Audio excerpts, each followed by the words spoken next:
Mahesh, thank you so much for speaking with us today. I think you really are at a vantage point at CMI to read something that people have been talking about, not enough I think, which is the unemployment figures. But I want to spend our time taking a few steps back and really plotting this for people to understand it more simply perhaps, and then building upon it. The first question I think that comes to mind is, what is the definition of unemployment? How do we set the milestones in terms of unemployed versus employed? So, that's a very important question, and we at CMI have addressed it a little differently, and I think the way we have addressed it makes a lot more sense than what the standard practice has been. So, the ILO recommendation, the International Labour Organization recommendation of what classifies a person as employed is as follows. The reference period usually is of a week. So, when an interviewer interviews you and asks you whether you are employed or not, he or she is asking you with a reference period of the preceding 7 days, 1 week. In those 7 days, if you were employed for even half a day, you are considered employed. Even if in the remaining 6.5 days, you were by the definition of the ILO actively looking for a job and therefore were clearly unemployed. So, A, only half a day matters. B, this status of being employed supersedes all other statuses in that 7-day period. So, I think this makes, this is very funny. Yeah. How is it that a person who is unemployed for 6.5 days and employed only for half a day in that 7-day period still called employed? So, we found this not acceptable. This will easily classify lots of people as employed when they in reality are not employed. So, one of the reasons why I think such a definition was put into place is because these surveys are mostly once in a year, or were once in a year, or even less in India's case, it was once in 5 years. So, you are looking at the status over a 7-day period was okay, but in India we even looked at 365 days, and if you are employed for a small proportion of the 365 days, you are technically employed. So, we said that we differ with this, and we went about defining employed, unemployed in I think a more realistic manner. So, when we go to a household, we ask a person whether the person is employed that day. So, the reference period is 1 day. So, on this day there is much less ambiguity regarding your status. It is not that you are employed in the morning and unemployed in the afternoon. So, very likely you are either unemployed or you are out of the labour force or you are employed on that day. So, we removed the ambiguity. We removed the ridiculous 1/2 day and 7 days being your reference. We removed this problem of the status of employment holding precedence over any other status. So, we went about defining the employed unemployment status in a more realistic fashion to say, today tell me what is the status. Now, what happens is that sometimes you go to a household in the morning and the household consists of daily wage earners. They go to the local curb and look out for jobs over there, they may or may not get it. Yeah. So, since there is uncertainty regarding their status today, we ask them what was your status yesterday. So, you just go off by 1 day and no more than that. So, you are either employed or unemployed today or yesterday, and we come up with a much better estimate. Before I get to the rather dismal estimates that you have got going for the surveys that you conducted, I want to again step back a little bit into history, Mahesh, and walk through that period of April, May 17 and what happened and what broke the back of employment figures. The employment status of lots of people was shaken after demonetization. So, post November 2016, a lot of the people who were saying that they were unemployed and looking for jobs, by April 17 they were saying that we are not looking for jobs. Now, this was a little disconcerting. So, we saw a big impact in December 16, and then the impact kind of came down a bit. But then came July 17 and came GST. And the combined effect of demonetization of November 16 and GST of July 17 led to a serious problem with the employment status of many people. So, a lot of people actually lost jobs, not as in jobs that they had in the organized sector. The organized sector did not suffer. So, most people that you and I would meet in our professional lives are not the people who are affected. The people who work for government offices, government companies, large private companies, larger companies in general were not affected. In fact, they benefited. It is the small and medium scale units that were hit big time by the GST. Many of them wrapped up. So, the micro, small, medium industries saw either companies shutting down or shrinking substantially.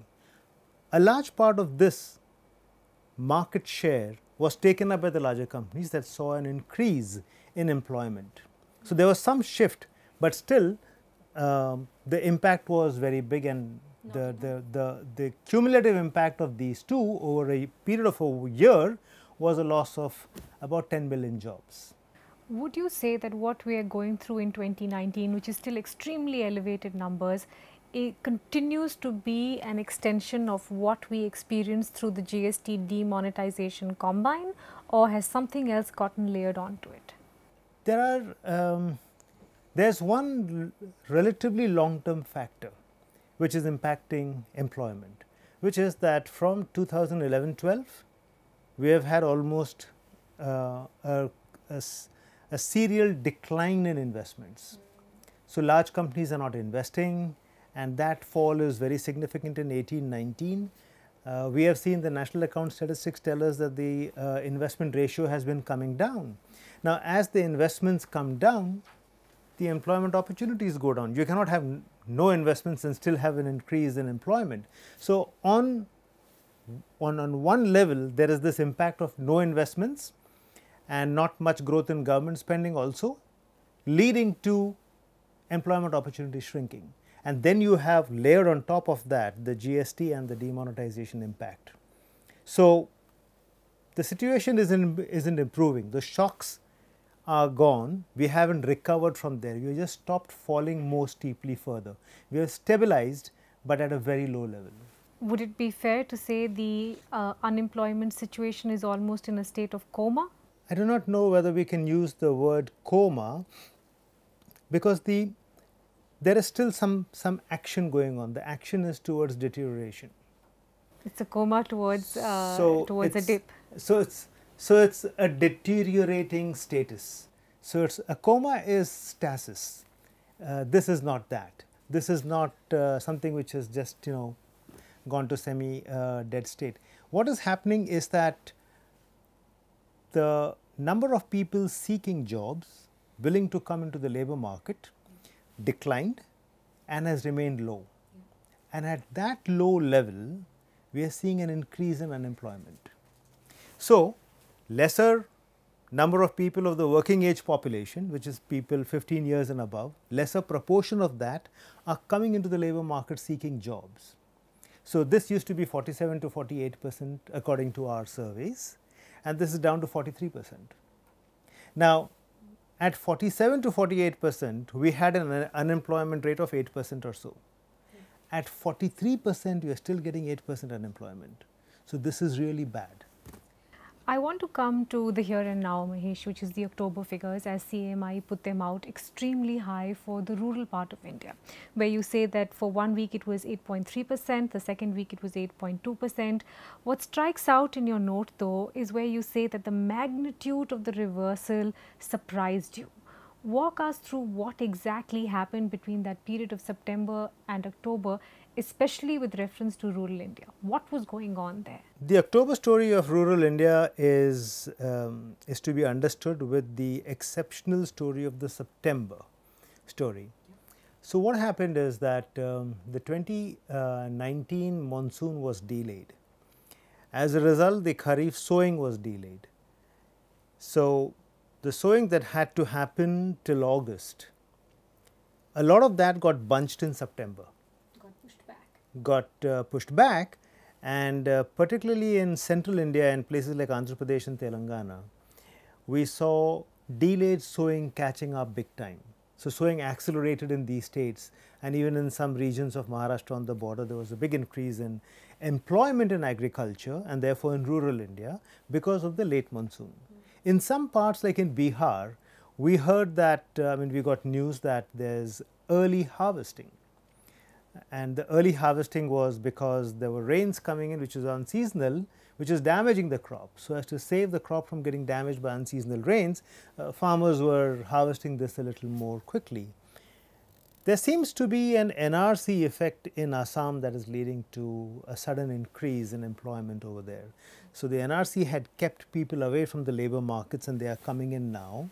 So, there are different factors which seem to be at play. In Maharashtra, there was news that there is because of the unseasonal rains which happened in September, they couldn't use harvesters for the early harvesting. They had to fall back on labor. So, the demand for labor went up over there. All of this is very temporary increase in employment in agriculture in rural India, which could not sustain itself in October. Once this was effective, correct. So, this just happened in September and we saw the sudden push in employment in rural India in September, and by October it was gone. So, we saw a drop in the unemployment rate in September and it shot up again. We are at 8.5%, which is a 3-year high. What is worrisome though, again in your note, Mahesh, is the point that you make about October being a festive season, which is traditionally when you have seen spikes in people getting some form of employment. What's also a little heartbreaking in the data is the fact that labor did not leave the labor markets. They kept lingering there because they were hoping to get some form of employment through that month.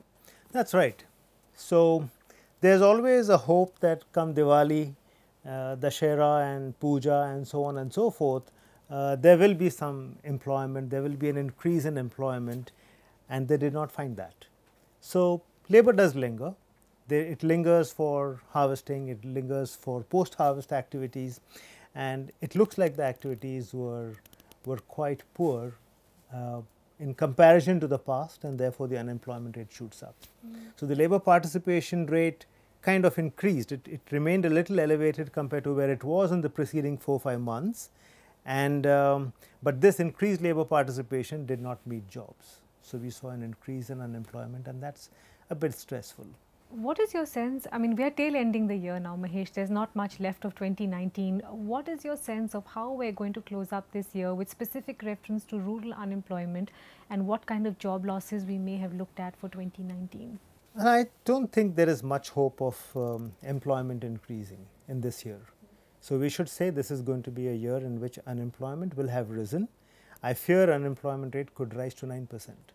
So, we are just for rural or for India as a whole. See, mind you, rural India is seeing over 8% unemployment right now, which is very high. Usually, rural India sees low unemployment rates because you get low quality jobs that keep people employed, and they are forced to remain employed with even low quality jobs. But when you see 8% unemployment in rural India, it shows major stress. The unemployment rate in urban India touches 9-10%, and that's where it seems to be stabilizing. I see this year to be full of stress. Rural India will continue to remain as stressed as it has been, and urban India is becoming bad. There is a small ray of hope that the water levels in the reservoirs is good, and therefore, the Rabi crop is expected to be good, and there can be some employment. But Kharif is more labor intensive than Rabi is. Rabi is a lot more mechanized than Kharif is. So, there isn't much hope, really speaking. We will be just relying on a very small straw to say that we are going to float better. I want to get to the urban landscape, but before that, I just want to scratch a little bit more on the rural unemployment figures, Mahesh. There's also been an increase in the Mgnrega signups.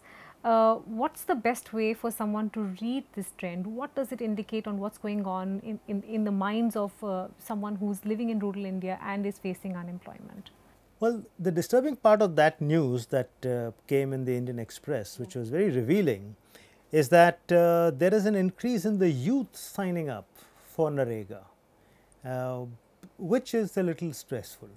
I would have expected the youth to be finding jobs somewhere else, and it's more middle-aged people who sign up for Mgnrega and make do for a little bit of their lack of income.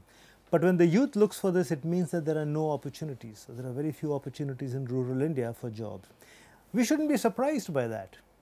I mean, why should we be surprised? We should be surprised if we don't see this kind of information, because there has been no investments. If you don't see investments in public infrastructure in a big way and in the private sector, then I don't see any hope of employment rising. We are surprised to even see the kind of employment rates that we are seeing. I would have expected the scenario to be much worse. So what is very likely is that very low quality jobs are being counted increasingly as jobs.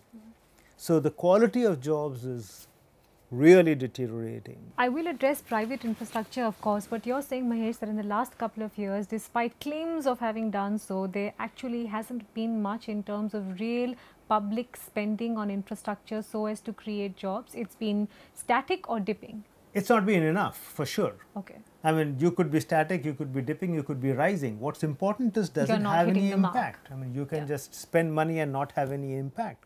What I'm saying is that there isn't impactful investment, whether from the government or from the private sector. Insofar as the private sector is concerned, insofar as the corporate sector is concerned, public and private, I see no reason why they should be investing in the next 2 to 3 years. If you've given them, if the government has given them tax sops and has given them reduction in interest rates, then why should anyone be investing? Because you're getting profits for free. So you have an asset utilization which is at an all-time low, which means that you have got a lot of overhang of capacity that is still not utilized.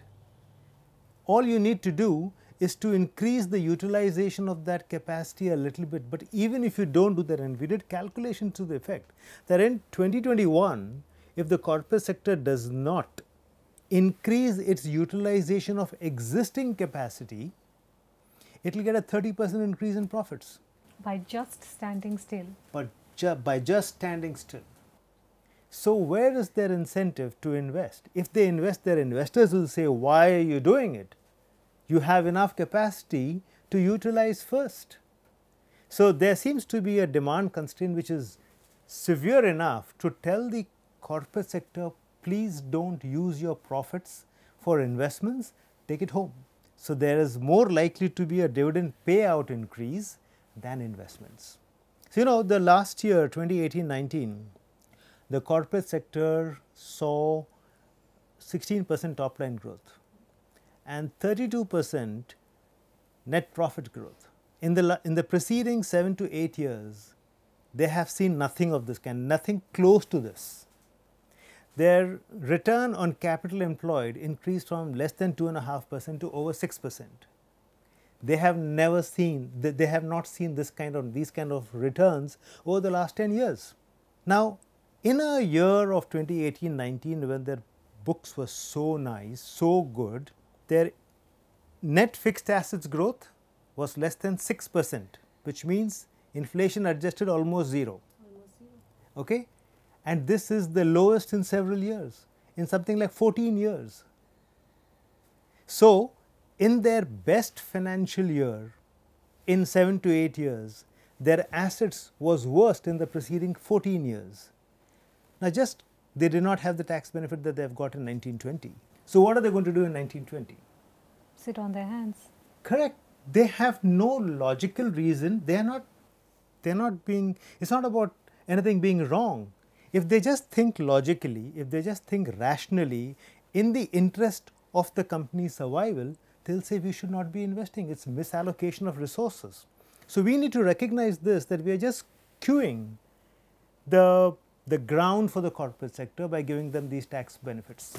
Let me swivel for a bit to the urban picture, where between September and October there's been a marginal dip. what do you put it down to? What is the reading of what's happening in the urban scape? I don't think we should read much into that month-to-month change in the urban thing. Yeah. So the problem is that the urban segment does not see much growth in employment. Its unemployment rate, I think it came down in October to 8.5 or so. Just bubbling around, yeah. Whereas I think the unemployment rate in urban India is closer to 9.5%. Yeah. So this was a month-to-month variation that can happen, and it's difficult to explain 1 month specific behavior. It can happen. The problem in urban India is that urban women participate a lot less in the labor markets. So rural women go out to the fields and work over there. They are a lot more engaged in the labor markets, low quality jobs. But urban India women their participation in the labor market is low. And there seems to be something that needs to be done to motivate them to come into the labor markets, engage a lot more, and contribute to the overall growth of their own households and for the country as a whole. If we have this low female labor force participation rate, India cannot exploit its demographic dividend. Can you quantify that, Mahesh? What exactly is the trend you've seen gender specific over the last 2 or 3 years with with an eye on the urban space?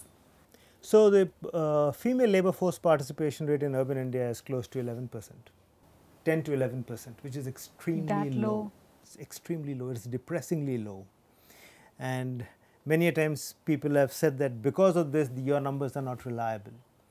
But it's possible for a woman to work for half a day in a 7-day period.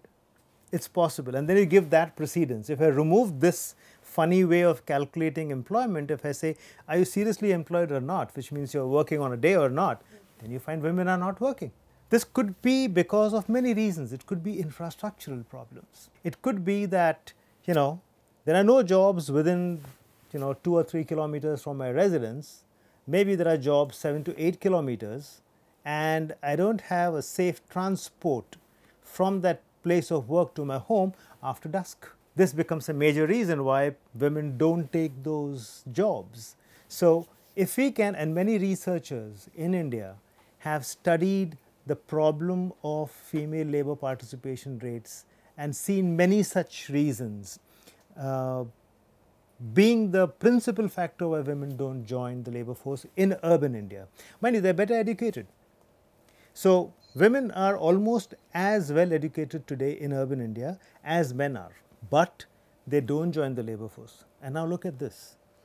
A very low labor force participation rate, which means very few women are going out there to seek jobs.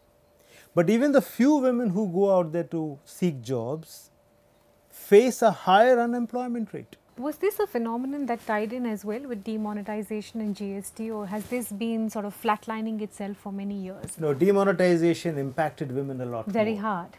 It impacted women a lot more. It impacted women, and it also impacted the very young people, which is less than 15 years of age. So, 15 to 20 years of age, less than 15 years don't count.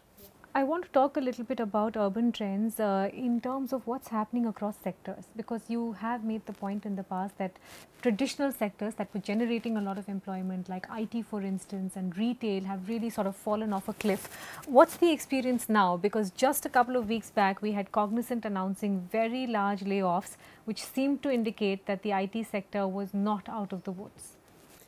Yes, the IT sector is not picking up as many people as it used to pick up. So the big ones are still okay, but the smaller ones are really reducing the workforce. There's also a problem that the IT companies show employment which is not all in India. So those jobs could be abroad, they could be hiring even overseas people. But the biggest problem in urban India with respect to the services sector is the retail trade sector. Those Swiggy and Uber Eats boys on those scooters zipping around the city, that intake has fallen. So it's not that they have shrunk, but they used to hire a lot more people earlier in the preceding 2 years, and in the last survey we completed, which is the May-August 19 period, we saw a big shrinkage over there. Can you quantify that? How much has it dried I can't up? recall exactly, but I think they were taking of the order of 2.5 million additional people every round that we saw, and this fell to 1/4 of that. 1/4. So I'm not very sure of that original number, but whatever that number was, it shrunk to 1/4 of that. So it is really a big hit. And if you take the retail segment, the retail trade segment, which are these delivery boys largely, and even people who stand behind stores in malls, etc., that intake has shrunk very substantially. It's not fallen, but the increase is very small now. And they are shrinking in IT and in banking. So the services sector, tourism has seen a big hit. So tourism is a place that can employ a lot of people. So retail, trade, tourism are places where even you don't have to be an IT geek to get a job. It's not a low quality job still, it's still an okay job. Retail trade is slightly more low quality job, but tourism could have been better jobs. So one is seeing decrease in these things. In the May-August survey, we saw manufacturing shrink 0.9 million, nearly a million jobs were lost in manufacturing. So if you see manufacturing, large parts of services going down, it's stressful. And where were the jobs going? All in agriculture. So you got to see this, that in the May-August 2019 survey we did, we saw that the total employment had increased by 2.5 million, okay? Which is a very good story. But that increase was largely in agriculture. Agriculture saw an 8 million job increase. Construction saw a 2.5 million job contraction. So this is very bad news. This is news telling us that the people who were working in the farms had moved to the construction industry. Some of them had moved to the urban centers to work in retail, trade and other associated places, and have all gone back. They've all gone back because there's no absorption in the services sector. There is shrinking of the construction sector. So what do? You go back home to your farmlands and claim that you're working on the farms. That's all disguised employment. So this is stressful. And when you say, Mahesh, that for the full year you're looking at a target of 9 to 10%, would you hike that up for urban unemployment even further? I wouldn't. I do not have any reason to say it will go further. I mean, why should I paint such a negative picture? I would say that the picture paints itself. Yeah, it does. But things should change. And I don't see anything changing till investments happen. And the investment story that we see from CapEx, monitoring of CapEx projects, and we see from the balance sheets of companies don't paint a very good picture. What are the options available though, Mahesh, especially for someone who's part of urban India? You may not have the option to go back to the rural folds and pretend even to be working on lands. When IT is out, retail is out, banking is out, manufacturing of course to a large extent is. Are there any sectors left to even lift any of this employment load? I don't think so. So if manufacturing shrinks, it's really stressful. And if companies are not going to invest, it's really very stressful. So there are no options which I can see that you say, okay, you do this and you'll find some way out. You learn how to do some particular trade and you'll find a way out. None of them sound good. So when some policymakers or some industry leaders talk about saying that we'll do skilling or we will do something else to bring people into the labor force or create better gig workers or make more entrepreneurs, we are escaping the problem. We are not taking the problem head on. We know from the CMI surveys what the supply of labor is. I think we require an enterprise survey to find out what the demand is. Mind you, a lot of industrialists still tell us, or at least they were telling us till yesterday, they may not say that today, is that we don't find skilled people. Yes. So even the minister had said that in North India you don't get people who are adequately skilled. I don't think one should make anything less of that. That's a fact. But then isn't there a need for us to estimate where is this gap between the skills that are being put out into the market and the skills that are in demand? Is there a demand for cooks and we are delivering tailors? Is there a demand for IT engineers and we are delivering maybe automobile engineers? So there is a need for us to estimate better the demand for labor and where should we be skilling. If we are skilling without estimating where the demand is, I think we are getting it wrong, and I think we are getting it wrong right now over there.